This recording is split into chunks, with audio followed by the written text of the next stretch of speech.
xoxoHomegrown.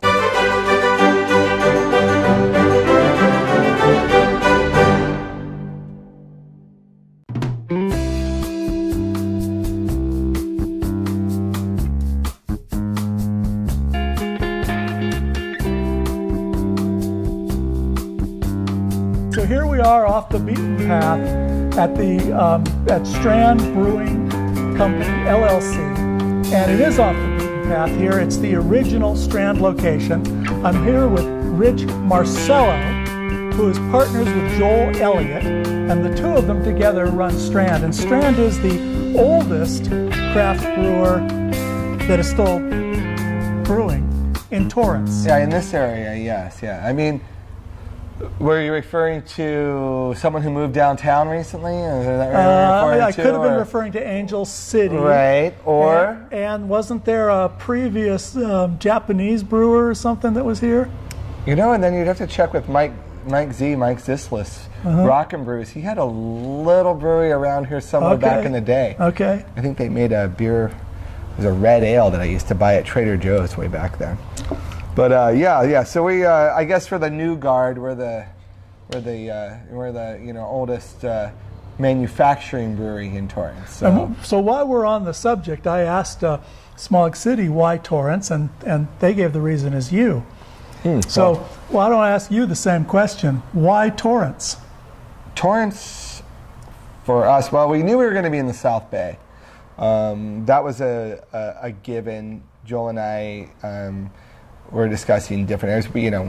But, growing up near here, being around the South Bay, understood the community. I used to work in restaurants in this area. If I'm going to go out and sell something, I need to use my contacts as much as I could. Feel very comfortable in this area. So it's the idea of your customers were going to be as close as possible. Right, and we knew we were going to start. The epicenter for our customer base had to be, just geographically closest to home makes sense. Right. When you're selling craft and local, it makes sense to start close to home. Both because it's local and it lowers transportation costs. Right. And when you're working a day job, you have limited delivery hours in the evening. Right. So you better be close to home. So, but Torrance, again, a lot of light industrial manufacturing. You've been to how many breweries in the last few months? I mean, a dozen or so. Many. And they're in these light industrial manufacturing areas for a reason, because it fits the bill for what we need. It fits the bill for being manufacturing. It fits the bill for being close but not into residential areas. It fits the bill for having the ability to have deliveries, and delivery trucks arrive at 6 a.m. Having a brewery on the Strand and delivery door sounds like great. Here. But I don't know anybody down there who wants a semi rolling down their street at 6 a.m. to deliver grain. So, yeah, Torrance understands also, Torrance is based on the fact that you live where you work and work near where you live. That's the idea of Torrance. And it's one of the reasons that makes it a great place to have this manufacturing plant, which is really what we started with. Right. And we can live 5 minutes away from where we work. Right. No long commute. We're right here. There's a lot of light manufacturing in Torrance. They get industry and they get business. They do. They're very good at it, and it works. So this was zoned for light manufacturing, and which fits breweries. Right. So was it zoned specifically for breweries? No. It's just the light industrial manufacturing zoning. So yeah, I mean, but it's perfect for what we're going to do. Right. So there's the story. Yeah. And Torrance has been great to us, and they've been a great city to work with. Now, the story about how you two came up with the idea, we were just speaking before the camera went on, that I was under the impression that I'd read a journalistic piece, whether I'd misinterpreted it or not, I can't remember, but that you and Joel were out surfing, and you both like to surf, and one day you said, hey, let's make a brewery out there while waiting for a good break. Well, yeah, I mean, I've known Joel a long time. I think 25 plus years now we've been friends. And also, we had a third person when we started Strand. And I think if there was a catalyst for Strand Brewing, I would probably have to say it was actually my wedding which we are coming up on our 7-year wedding anniversary, and we're coming up on 6 years of Strand. So that's where we brewed. 6 years in this location. In this location, right. We're going to get to how you're moving on. Yeah, in a moment. but we had brewed beer for the wedding, and just as a homebrew, and everyone really enjoyed the beer, and that kind of, I think, was the spark for the idea that what eventually, through a lot of turns and twists and tributaries, became Strand Brewing. Okay. I would say, if anything, was probably my wedding. Yeah. And the three, it was that point, it was the three of you, and were you also good friends with it's Jeff over at the Dudes. It's not Toby, it's Jeff. Jeff, we Parker? we were all starting this project together. So originally you were going to have 2 brewers. Originally we were going to have one.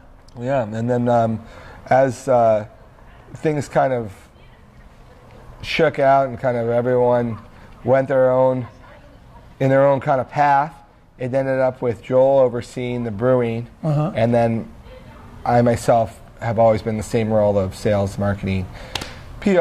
I'm the, for good or ill, the face of the company. And you came from a background in the restaurant industry. I spent 24 years working in the restaurant business. I started out right down the street here at Chart House in Redondo Beach. When I was a kid, I started out there.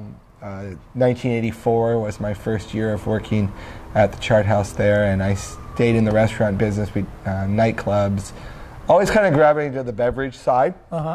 And then started there when I was 15. You were a bartender? I was a bartender. I think they invented jobs. I've done about every job you could do in the restaurant in the restaurant business.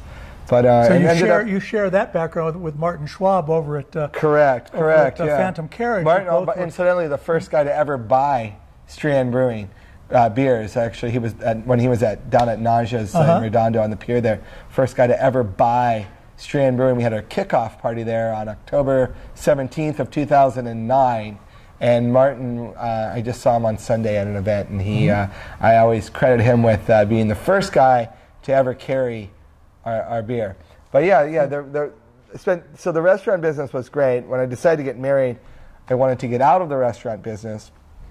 Ended up working for a small family-owned winery in Paso Robles and living up near San Luis Obispo. And that's where I was at when I got the call from Joel that said, hey, we're going to do this brewery. What do you think? And I remember that day very clearly because I was shaving that morning and I was thinking how happy I was in my life. I was happy. I had a great job. I worked for great people, a great family. I was recently married. I had been married maybe 3 months. My wife was going to grad school, Cal Poly. We had a house. I mean, it was shaping up. Everything was together. Cal Poly, San Luis Obispo. It was shaping up, right? And then I get this call from Joel that says, hey, we're going to do this brewery. What do you think? And I said, where's it going to be? He's like, South Bay somewhere. We haven't found a spot yet. Okay, what's it called? We don't have a name yet. Okay, how much money do we have? We don't have any yet. Great. And then it's going to be great, right? And he's like, oh, it's going to be amazing. And I remember saying, yeah, I'm in. And he said, do you want to call your wife or, we're in. Okay. And then that was in, I believe, so this entrepreneurial October urge of 2008. It just sort of popped up on you. And by April of 2009, I had already moved back to Redondo Beach. Was your wife still going to graduate school? Left and then went to Pepperdine. Okay. That was kind of the trade-off. Okay. Yeah, so, and then I ended up working in a PR firm.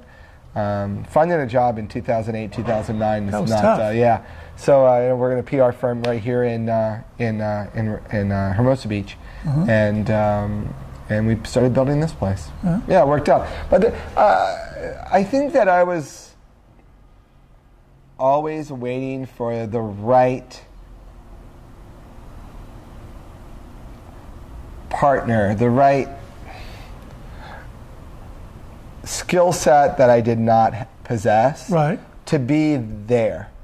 You know, to be a business owner, yeah, to be an entrepreneur, to be there. You know, I think that Joel and I, and we can talk about this as we get going, but I think that Joel and I operate on two distinctly different wavelengths and paths, where his strengths are not mine and my strengths are not necessarily his, right. And we are an asset to each other, and we the things that I have no interest in, he absolutely loves, and the things that he has, I'm all about.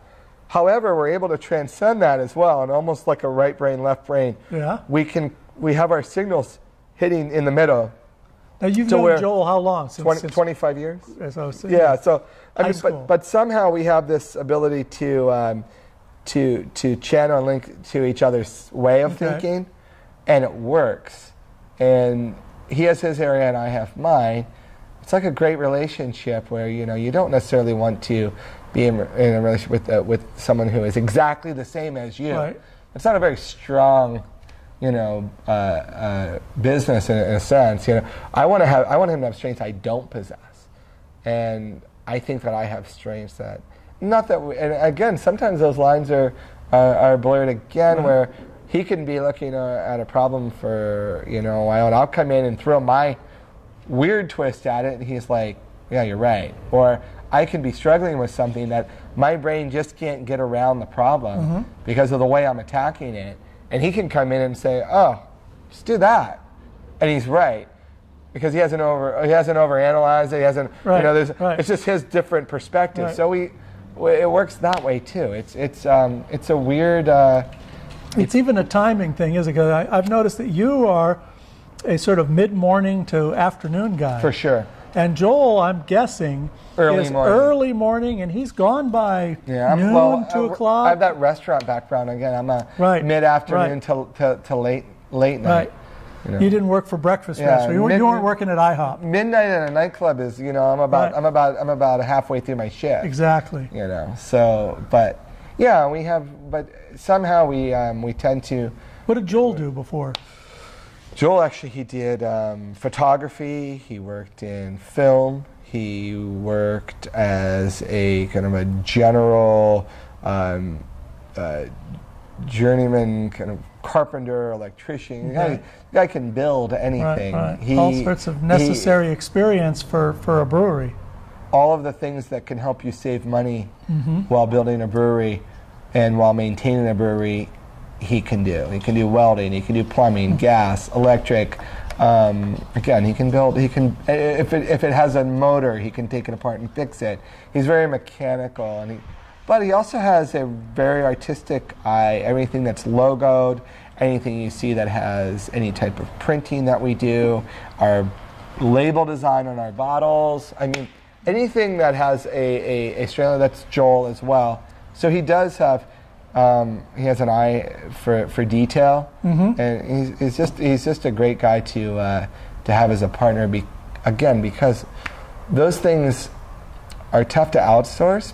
If you're trying to also get across an end result feel for your brand or what you're trying to achieve on some philosophical level, which a lot of times is where I'm speaking from, and it's hard to translate that to somebody who's sitting in a cubicle across town. Is he the visual person and you're the oral person? For sure. You're the speaker and he's the detail. Yeah, exactly. And it shows. I mean, I can go out and represent his beer as my own because it is a reflection of what we've come up with together. Okay. In this sense. Now, do you two have a partnership agreement? Because all the time there's partnership disputes or people get together and have very different ideas about what they are. Strand's broken down into a simple LLC where it's 50-50. Okay. Yeah, and I think early on being tested with partner issues, as we discussed at the outset. When there was 3 of you. And that test, it kind of, it put that reality into the mix, but it also forged a nice bond where, okay, you know, if we decide to move forward, then we will move forward together. Right. And you get stronger with adversity. Well, so was the first partnership agreement 33, 33, 33, and then you and Joel had to buy out, and because that really made the you'd made a commitment, but then you made a stronger commitment when you and Joel said it definitely we've had got to to be move forward. Well, it definitely had to be a stronger commitment because we were really going all in, even more so because we were giving up, you say a 33 and a third of debt. Right. I mean, that's all you're really, you're just taking on that debt. There's nothing to split 33 at that point, other than, loans and debt and bills. So I guess in that sense, when we decided then, okay, let's absorb costs and we're going to split these 50-50, now we're both in equally all in at that point. But oddly enough, I think that from that point on, it just started to kind of gain the right traction and momentum. Mix, the right chemistry. Yeah. And that point on was about 5 months.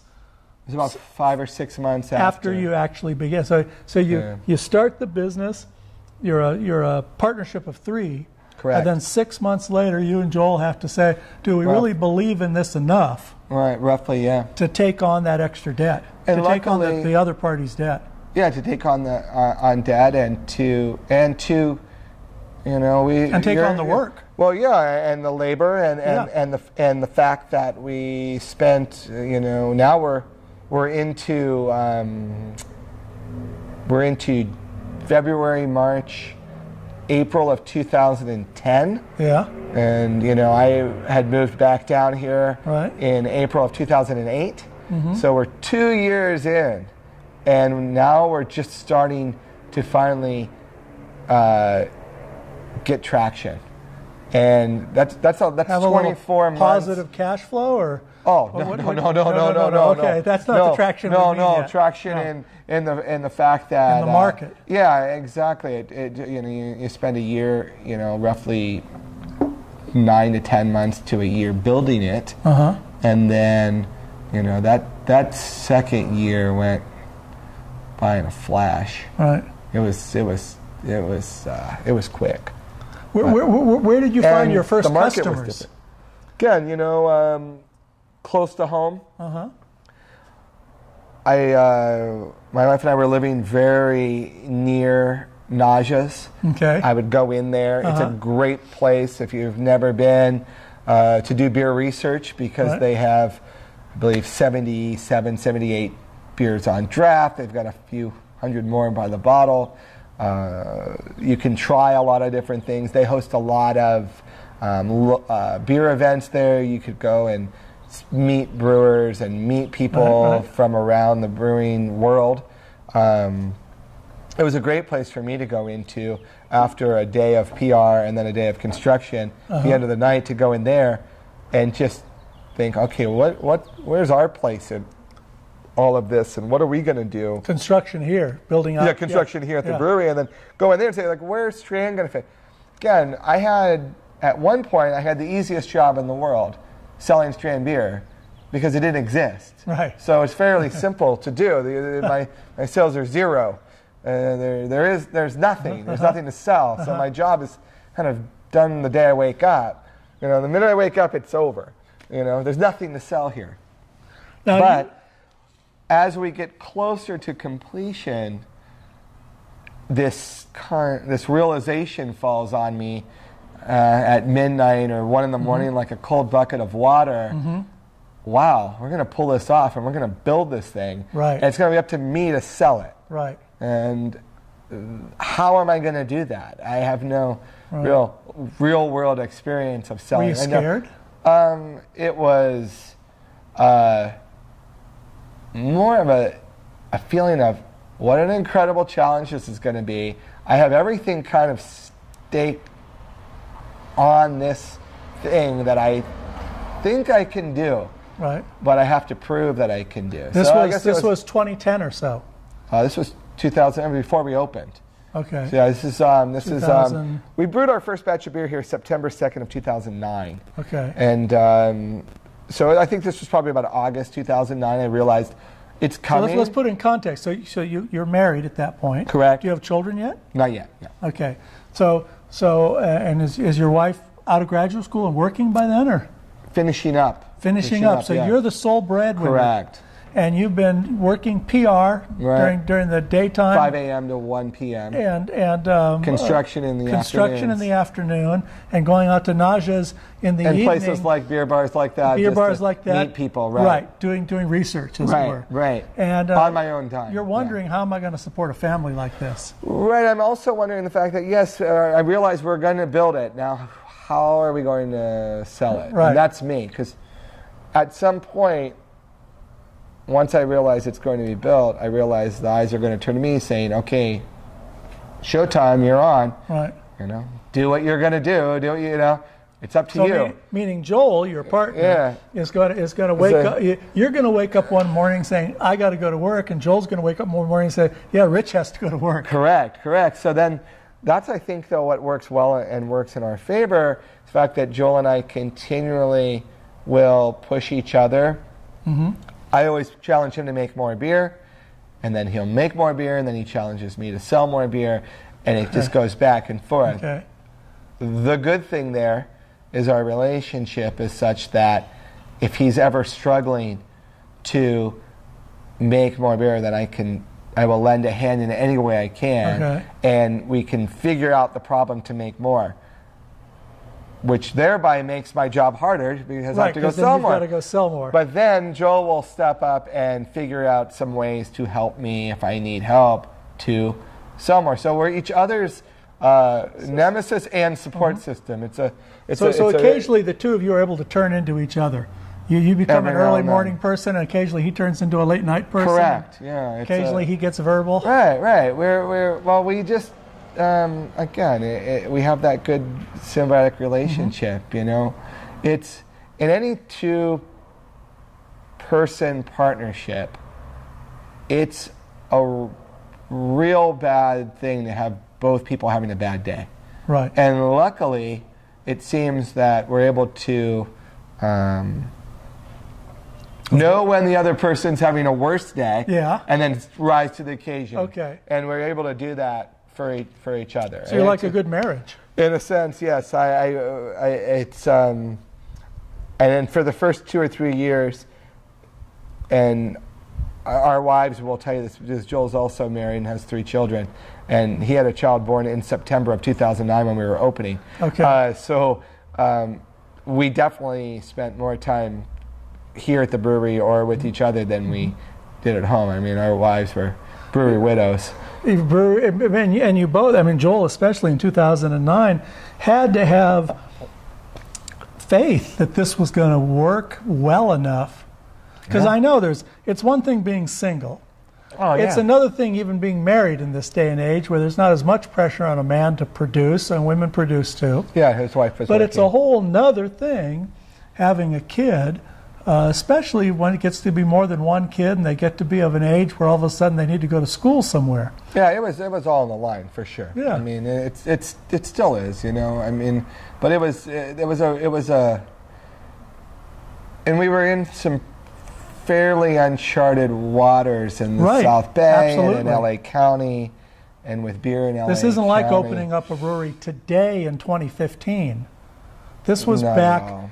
Right now, there's a beer renaissance not only going on nationwide, but in Los Angeles. Again, yeah. Torrance is the center of it, perhaps. I would agree with that statement. At least in density of breweries. Yeah, and I would agree with that statement for sure. As single concentration, but I think also, we were in an area where I wasn't selling Strand beer at the beginning. I was selling the idea of craft beer at the beginning first. Right. And then also we're Stand Brewing Company. Right. I had first had to convince them that we were viable and a real item, let alone our brand. And I had some amazing help along the way from some pretty big name breweries helped me out. Tell me about that, because that's where we're very interested in the idea that this little undercapitalized sub-industry called craft brewing has bitten off market share from oligopolies through cooperation rather than competition with each other. And I think that we all cooperate with each other well at a lot of different levels. Right. I don't know, I had, and just in the early stages, Sierra Nevada representatives helped me out immensely. Really? Stone, representatives, talking people on the street. When I started going on the street and going to accounts, they were encouraging. This is when you were still self-distributing. Self-distributing, delivering out of the back of a minivan, going in, being the sales guy, being the line clean on the draft. We were only draft, no bottles. Really, going in and selling, delivering, line cleaning, and then going back and doing the promotions and the pint nights and the beer dinners and the beer festivals, and every festival being behind the jockey box, being behind on the handle, speaking to every customer. Those guys, there are a few of them out there that helped me navigate some waters that could have made it more difficult. They could have let me wallow in the deep end. They could have.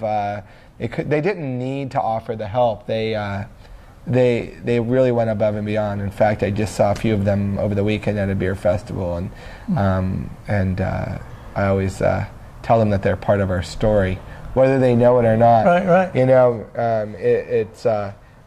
And it's what we've tried to do, or at least Strand as a whole, and I personally have tried to carry that on and pass that feeling on and that camaraderie on, and help the other breweries that are coming behind us.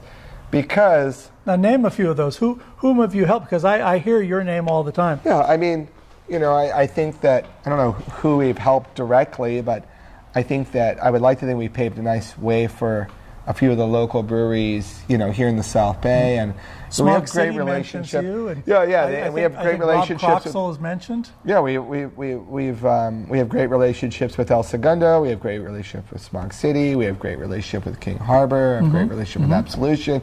Phantom Carriage is Martin, of course. Anything Martin would need, I would help him out gladly. As I mentioned, he gave us, our first kind of go around. And of course, he has a great relationship with Monkish because of the similarities there.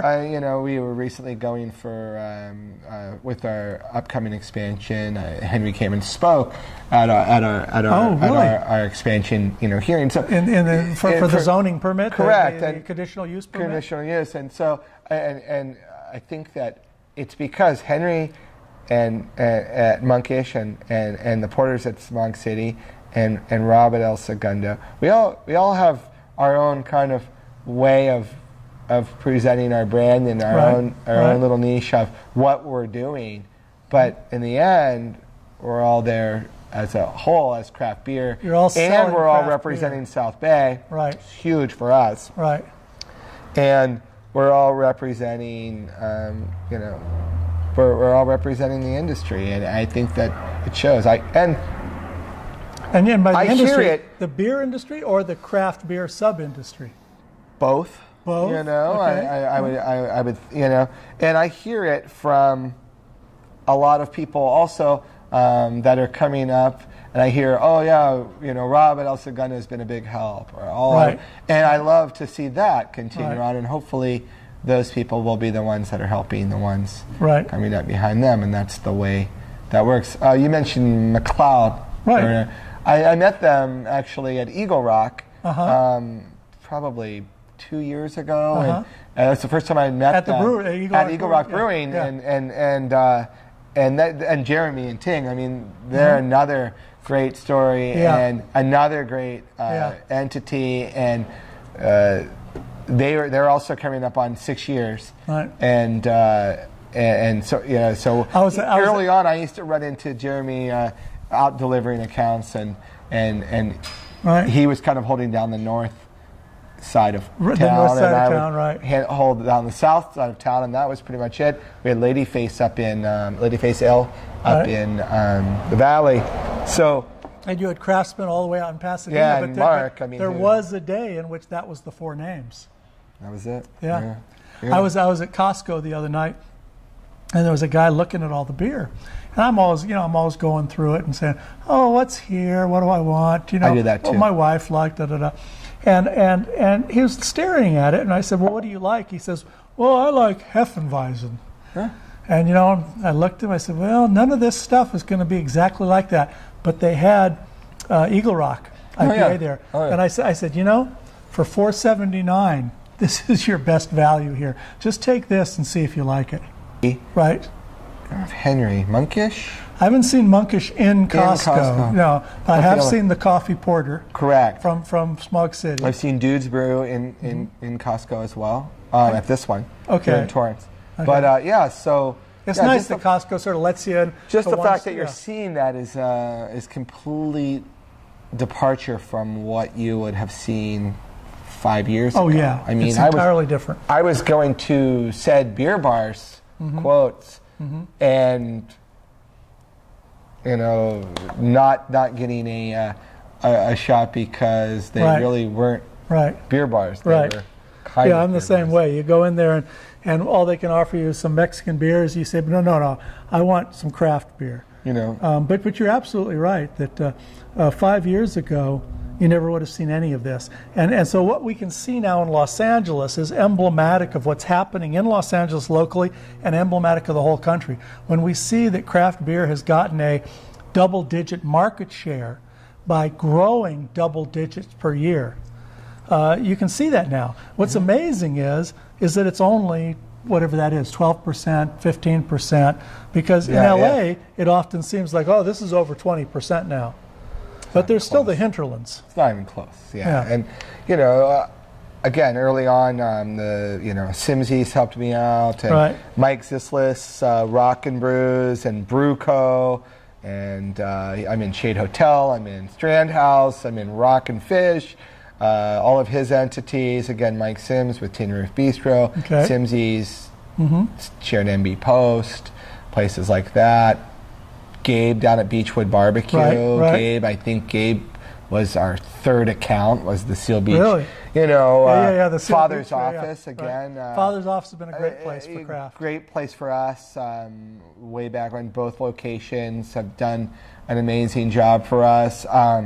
The Tender Greens chain, they're Matt Lyman and his... Is that a chain of bars? It's a chain of fresh restaurants that brought me in early as being fresh and local, and I think we're in 7 or 8 stores now that, and we're talking, have had a 5.5-year relationship with these people. I had a dozen accounts in the beginning, and I think without fail I'm still in every single one of those dozen 5.5 years. You got to keep your best customers are your current customers. And those are great bar entities, and then the ones I'm proud of equally now are the fact that you have Vaughn's coming on board, and it blows my mind, and Ralph's or Albertsons, and you see that's a shift that you've seen, and you can see where it transcends from the probably one of the top 5 craft beer bars in the nation, tucked away in Little Seal Beach, and now you can 6 years later you jump ahead, and I can roll into Vaughn's over here on the corner of Sepulveda and Anza and grab myself find all sorts of stuff. Grab myself a 24th Street. Yeah, you're absolutely right. It's one thing for a discount retailer like Costco to have it for the moment, because Costco, you can't depend on them to have it next month. Yeah, but for Ralph's, Vaughn's, Pavilions to have it regular. Trader Joe's is a big one for us. Yeah. Is it? Yeah, that's a great one for us. Yeah, Trader Joe's is a strange beast, but I still like them. Yeah, and I think that was my upbringing. Trader Joe's. I was a Schlitz drinker until I began drinking Trader Joe's foreign beers. Oh yeah. So that was my. They used to have the big. They had the big metal bin, and they had the singles. Yeah. And I used to go in there and scan the tops, the caps, because they were in this big bin, and you could make your own 6-pack. Yeah. And I used to scan the tops looking for Sierra Nevada Porter or Anchor Steam Porter. Okay. I was really into those two beers. I started off on Pilsner Urquell and what's it called? Something Boom from Holland. It was a real skunky beer they had. But before that, Kick-Ass Red. It was Watney, Red Watney's on the tap. Yeah. Because that on the tap, that was fresh beer. And Henry Weinhardt's originally Henry Weinhardt was something. Boarhead Red. Yeah. That was delicious. Yeah. What happened to that? Yeah. And then I think it was called Kick-Ass Red. I think that may have been Mike Zislis. Kick-Ass, right. Kick-Ass Red had like a bucking donkey kicking up, and they used to sell that in the single bin. I used to comb that thing weekly. Right. It's hard to find other beers. Right. Now, the funny thing incidentally, one of my good friends from college is Bill Schlitz, who great grandfather Joseph Schlitz. So, yeah. Well, tell him I toured his factory back when I was 18, and that never left me. Yeah, I was a Schlitz drinker in college as well. I can't explain it now, having developed a little more, but Schlitz just seemed to be the tastiest beer I could get at that point. It's pretty darn good. Yeah. I agree. It's just the two of you. When do you go to payroll at some point? Because isn't that another moment of being real? You know, you can start this, you can buy equipment, you can spend all your bank account, but then you go to payroll and it's this drain week after week with all these regulations. When did that happen? Yeah, well, I'm sorry, are you speaking of paying ourselves finally? Or no. About, but we can get it. Yeah. Did you pay yourselves before you started payroll, or did you start having employees before you paid yourself? But payroll meaning actual employees? Yeah. Oh, we didn't have employees for 2 years. Oh, yeah. We didn't pay ourselves either. It was just everything was going, as fast as we could back into the business. And you had to pour money back into equipment, into raw material. Yeah, and it was just. But I think it's. I don't remember how we did it. Yeah. We somehow connected A to Z, and we probably took a very zigzagged line to do it, but we made it work. And for a while, I was assistant brewer. Right. Again, Joel was out doing deliveries, and it was. How many employees do you have now? Including the tap room, or yeah, including the tap room. I think we're at 8 or 9. I mean, which is. And how many is the tap room? 6. Oh, 6 is the tap. 7. So the brewing side still Joel and a handful of guys. Just a couple of guys. Probably 3 technically on the brewing side, and then Joel. So in your case, the tap room is taken none on sales. Yeah, none on sales. Right? You are sales, Phil. Right. Yeah, I don't know how that worked out. I got to renegotiate. I figured as much, because I usually ask about feet on the street, but I figured you were still it. Well, but we have a great distributor. I feel we have Wine Warehouse distributing for us, and I have, 300-400 dedicated employees that understand the product. Get that we have a fan base. They're fans. They look out for us. They look out for our product day in and day out. And I deal with them directly. A lot of them, I can go through my phone and I have every single one of the sales reps. I can text. I can call them. Are you always able to deliver as much as they want? No, that's hence the expansion. Yeah, that's the hard part about the distributors. I don't even know if we're ever going to be able to, actually, because the more I give them, the more they sell. And again, it works with that. It's like that symbiotic relationship with Joel. Again, if he's going to challenge me to sell more, then I'll go to my sales team, and it is my sales team in a sense. I call it my sales family, and have them go out and say, hey, we've never been able to sell freely, quite honestly. I don't know if we ever will. In the terms of production. Yeah. There's always been more demand than supply. And there's always more. There's more stones to turn over and look. And you never know where the possibilities are. They're limitless. It's limitless. The way the economy works and the world works now, we could be worldwide, and it's limitless possibilities. Production will never be able to keep up if I'm my way.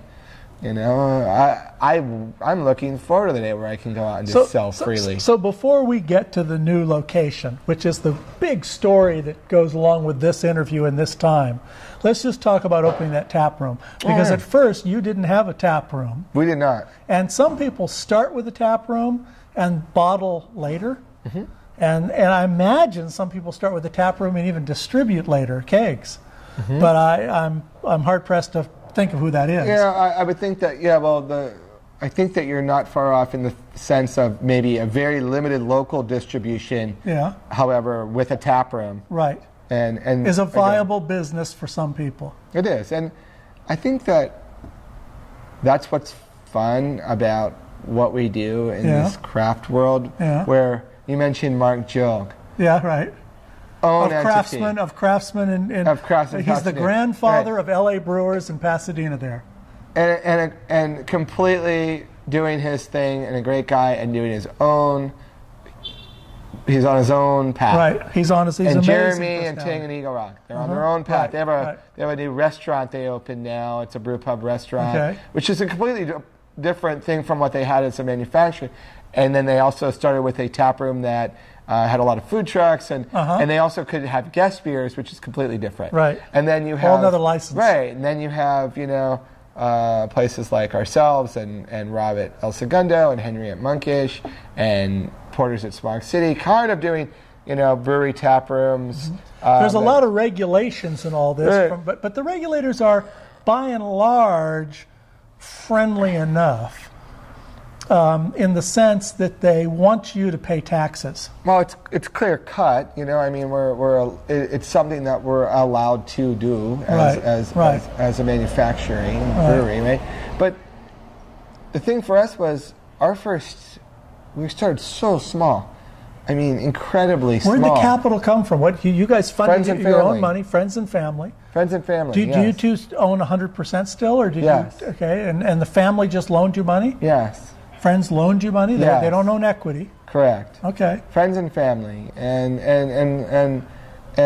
no in the beginning, no dollar amount too small. And have you been approached by private equity yet? Seriously approached? I don't know. Right. Approached, yes. Right. I don't. This is almost like a girl question. Yeah, Did someone propose to you? And she says, "Well, seriously? Yeah, right. Did he have a diamond?" Right. Exactly. Was there something here more than just a? Yeah, and you're a late exactly night right. gesture? Yeah, it's like, are you wishing? Are you fishing? Or are you buying? Right. And there's I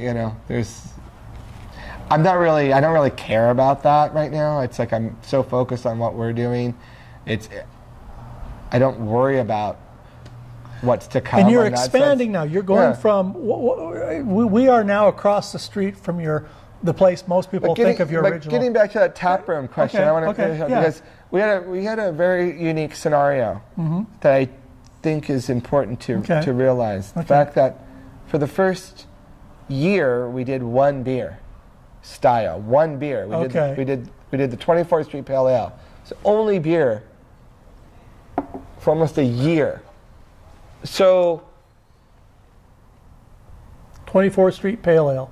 Correct. So if you can, which is a surfing spot. If you're doing one beer, right, you're really, and you can get that beer at 40 locations, 50 locations within call it a 15-mile area of where your brewery is. Okay. What's the draw of the tap room? Right.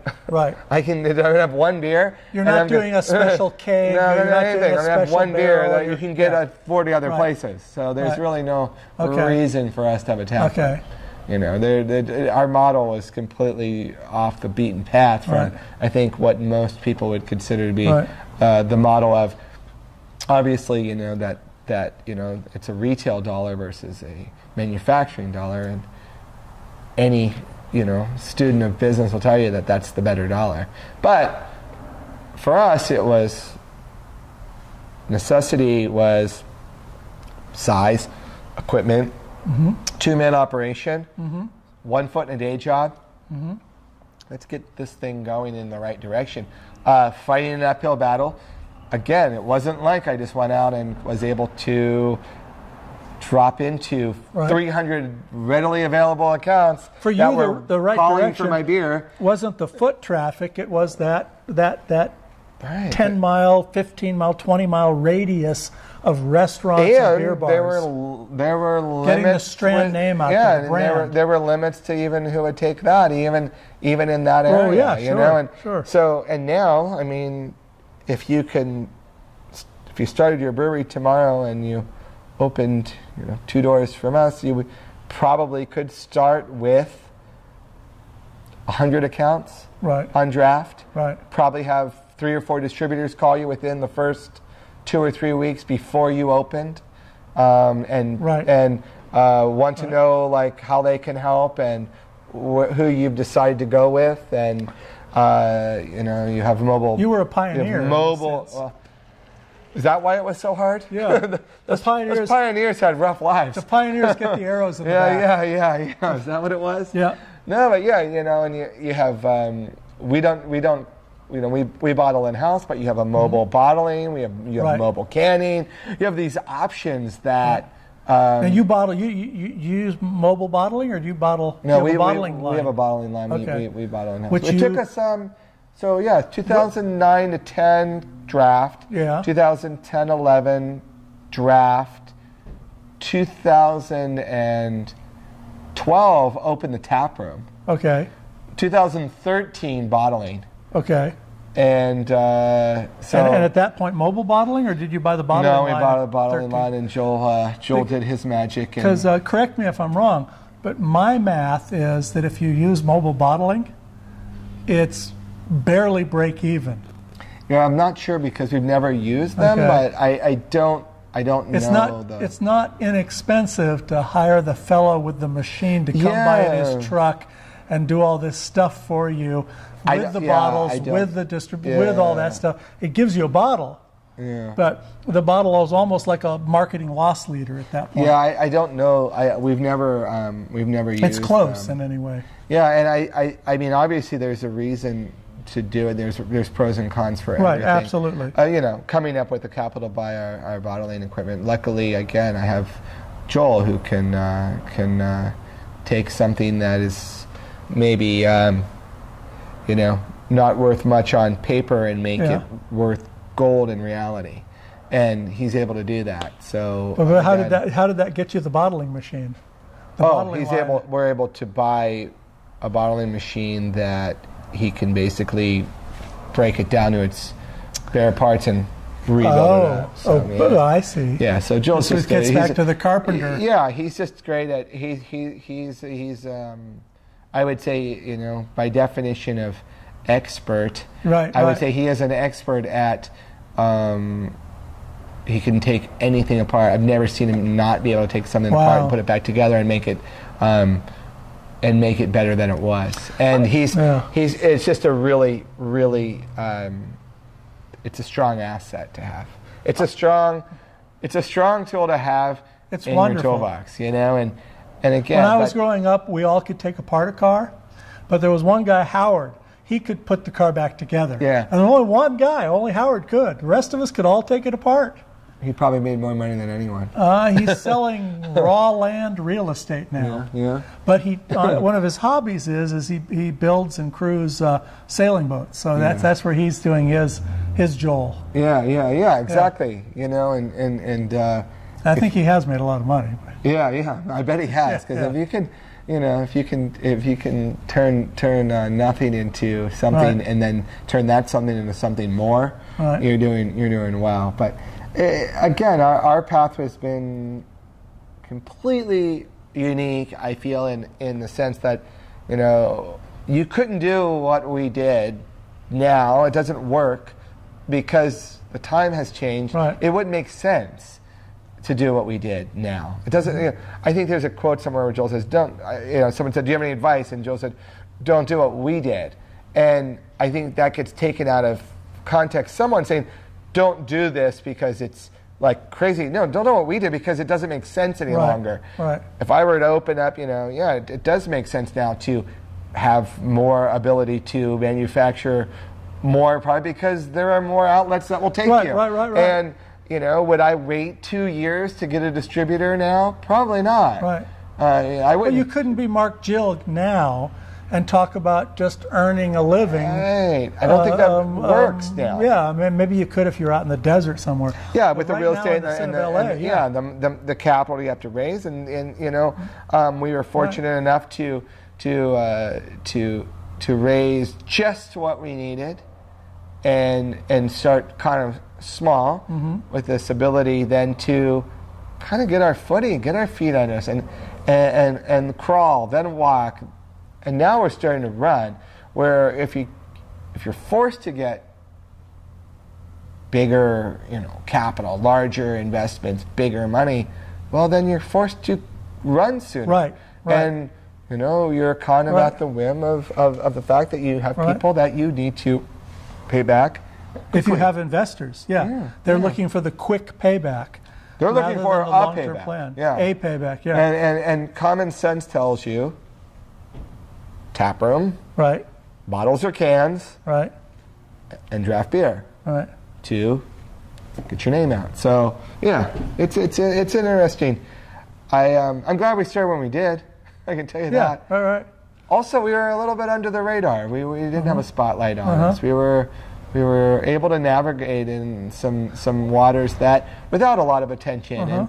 No one had heard of us. No one expected there's never anything. a perfect time or a perfectly wrong time. I feel like now a little bit though, and I say this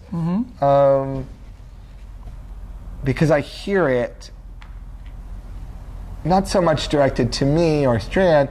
I hear in reference to new breweries saying, well, they don't do this or they don't have that. And it's like, well, let them grow up a little bit. They're at a year or 2 or 3. We didn't have that at a year or 2. I mean, if you go back and look, I would imagine Stone didn't have that at a year or 2 or 3. 18, 20 years old, you can have a lot of different things. You stop comparing an 18-year-old to a 2-year-old. Well, to do that, I think you almost have to have faith, which I think is a good thing, that the customers that want craft beer because it appeals to them more. We have to go back to the thesis that craft beer is actually listening to the customers more than Budweiser and Coors is. Oh, yeah. If that's true, then 20 years from now, craft will be 80% of the market, 50%, 60%, but some amount, so that even someone starting today, going at their own speed, will be with the tide, will be with the wave. Yeah, and I think that you hit on something very important there without going too far off to the, Neverland. Yeah, that fact that we are also, meaning craft brewery owners, craft beer customers. Right. That's the difference. Well, you and I both. That is the difference. When I go out to drink beer somewhere at Anaja's, I'm not just drinking a Strand beer. Right. I'm drinking all of these other beers and seeing what's going on because I want to, because I like the way that it tastes. I want it to be exposed to new things and new flavors. And it's the reason I can attend a Sour Fest even though we don't make a sour. Right? I mean, like I'm there as a customer. Right. I'm there as a fan. You think that's versus, it's fun interviewing McLeod in the shadow of Budweiser and Van Nuys. Right. Wondering about all these Van Nuys workers in their multi-million barrel a year plant. Yeah, but again, I think that's the difference is that we're not listening to craft beer. We are craft beer customers. We're just following. You can follow your own taste. Correct. I mean, this is what we would be drinking anyway, whether we made it or not. And I don't know if the big guys can say that. No, they might be saying, "I make Bud, I drink Bud." Yes, or we did a market research analysis, and they said that we have to have this thing called triple hop. Right. And so we better do that. Yeah. And whether they believe it or not, or really care, remains to be seen. Well, it certainly used to be true in Detroit that if you worked at GM, you bought a GM car. Period. Right. And if you worked at Ford, you bought a Ford, period. Right. And anyone who did anything different didn't fit in. Right. So I would imagine that big beer was the same way. Whereas you're right that you look around at craft, and craft beer drinkers may love the beer they're brewing, but that doesn't mean they're not drinking a lot of other beers. I had El Segundo Brewery 2 days ago, in El Segundo. I had Smug City, 2 weeks ago, right over here in Torrance. The other day I had friends over, and Henry had given me a bottle, and I opened up a bottle, of Monkish. No, in the past few days, you're right. I've had Hem and Haw from a Hem and Haw bottle from Monkish, and I've had an Eagle Rock IPA bottle, and I've had a Torpedo from Sierra Nevada. I had an Eagle Rock at a Kings game recently. Really? Really? Yeah. That's nice. So again, it's not like we're only drinking our own product and our own Kool-Aid, and that I think that's a lot of it. I think that you touched on it with the fact that we're not necessarily listening to the customer. We are the customer. Right. So I guess we are. We listen to ourselves. xoxoHomegrown. xoxoHomegrown.